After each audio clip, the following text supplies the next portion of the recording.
Get 3 coffins ready. Laughing Jasper Flint is Mr. Outlaw himself. If you want to feel like a Wild West villain, look no further. I'm going to share a few of my favorite cards for this kick-ass cowboy. If you only take one card away from this video, take Orcish Spy. Talk about overperforming. This 1-mana rogue is insane in this deck. He comes out before Jasper, which is important because it gets the most out of his ability as soon as possible. But more importantly, he lets you look at the top 3 cards of a player's library. He can do this 3 times before Jasper gets his first ability trigger. On turn 1, you play Orcish Spy. On turn 2, when he's no longer summoning sick, you tap him. On turn 3, when Jasper is played, you can tap him again. And then on the 4th upkeep, you're going to untap. Upkeep triggers happen. You can tap the Orcish Spy a 3rd time. So you will have Orcish Spied every opponent's library, and you can pick which one best suits your needs. Make sure you avoid any land drops because Jasper can't play those. If you can find 1 card with Orcish Spy, you will have got insane value out of him. Lastly, Orcish Spy is committing a crime every turn, so Crimes Matter cards go crazy in this deck because Jasper is also committing a crime every turn cycle. That's right, Jasper is committing a crime by targeting an opponent's library. So consider breaking the budget for Giza, the Hellraiser, or maybe it's Giza, I don't know, guess so. I'm sure you've already seen her in everybody's Jasper decks, but she is better than you may realize. Once on anyone's turn, when you commit a crime, you will make 2 zombie rogues that are 3/3 menaces with Giza's ability, which are also outlaws for Jasper's impulse draw. So with Jasper out, you're going to be making at least 2 3/3s every turn cycle because he's committing a crime at the beginning of each of your upkeeps. Not to mention, if you ever commit a crime on someone else's turn, you're going to be doing it again. So, absolutely insane synergy here. Jasper doesn't care what color we use to cast stolen spells, so let's take advantage of that with Thran Dynamo, Cissei's Ring, and Soul Talisman. These slow, big mana rocks are going to set you up for huge turns later. With any of these on the field, you'll be casting your opponent's spells with ease. Not to mention, they help cover commander attacks if Jasper is removed. Also, right now seems like a good time to note, always remember how efficient it is to steal your opponent's mana dorks, because they're going to ramp you, letting you steal more cards, as well as giving you another outlaw to work with due to Jasper's first ability. Charming Scoundrel is a cheap outlaw that gives us a treasure token, and is a strictly better Wily Goblin, which is also a good card you should play in this deck. Charming Scoundrel is an amazing turn 2 play that makes Jasper's impulse draw stronger, as well as a bit of ramp, which helps us cast opponents' big spells. If she shows up in our hand later in the game, we can always make really good use out of her discard draw ability. Calamity, Galloping Inferno, is going to make 2 temporary copies of a creature we control on our combat step. So, whether you have stolen a Thunderfoot Baloth from an opponent, or if you just have some of your own scary outlaws, like Coastline Marauders, Calamity will help you kill players very quickly.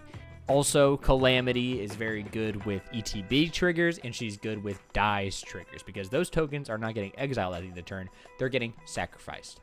Speaking of Coastline Marauders, I was shocked to see nobody is running this card in this deck. This card overperforms every time I play it. It gets stronger the later the game goes on, and it gives the deck some great punching power that can force removal on it instead of your commander. Coastline Marauders isn't the only overlooked pirate in this deck. Dire Fleet Poisoner and Fathom Fleet Captain are great cards you should consider.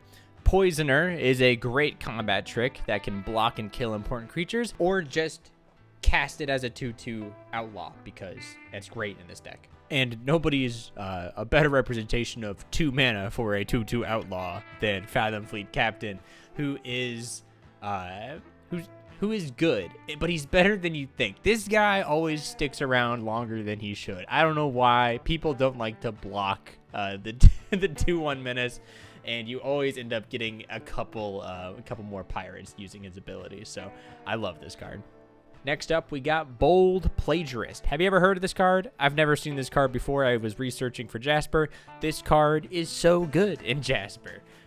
We can play Jasper, then the next turn we'll have the 4 mana to play this card, and we can just pass the turn, holding up the mana. We have the options to play our instant spells, and we can always just flash this bad boy in right before our next upkeep and get those sweet, sweet Jasper impulse draws. Not to mention, if we're playing against any +1 counter cards, which we probably are because there's +1 counters everywhere in Commander, this thing gets comically large.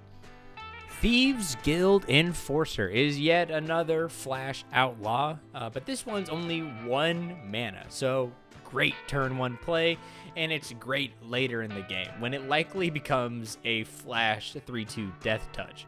I just love all the flash creatures in the deck. They make any instant spell in your hand feel very versatile. Currency Converter. It may be my shakiest recommendation here, but please just consider it. I'm begging you. For 1 mana, you can play this card, and every other turn, you're going to be making a 2/2 rogue for 2 mana, while sculpting your hand. So on turn 1, you'll play it. On turn 2, you'll loot away a card. And turn 3, play Jasper. Now you can tap the Currency Converter again for that 2/2 outlaw. And then the Jasper trigger goes off. So this card just makes sure that you're on curve and that you're constantly looting away your worst card. It is a strong, safe pick. Consider Currency Converter. Laughing Jasper Flint is one badass cowboy, and I am absolutely in love with his art and with his abilities. I hope I helped you find some cards that you haven't seen or considered, and if these cards speak to you, check out the deck list below and see what else I'm packing. A few things to note: I didn't include any super popular cards in this video. I assume if you're interested in Jasper, you've probably already looked him up on EDH Rec already. We don't need to go over Bitter Blossom and that kind of thing.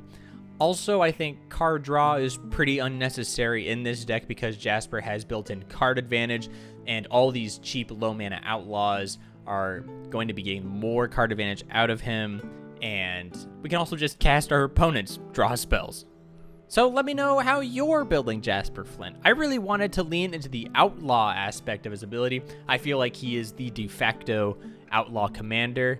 I'm serious. I think that I think that the what's Olivia? What the hell's her name? Opulent Outlaw is too focused on treasures. It's kind of like split down the middle. I feel like Jasper really gets, the outlaws and the crime spirit down. It feels like the most cowboy deck you can build in Thunder Junction. I know that most people are building him for Cast from Exile synergy, so just let me know what you're cooking up. Thanks for watching, and subscribe for more Magic the Gathering, League of Legends, Hunt Showdown, Overwatch, Lethal Company content. Warning: Rocket League content. Have a nice day.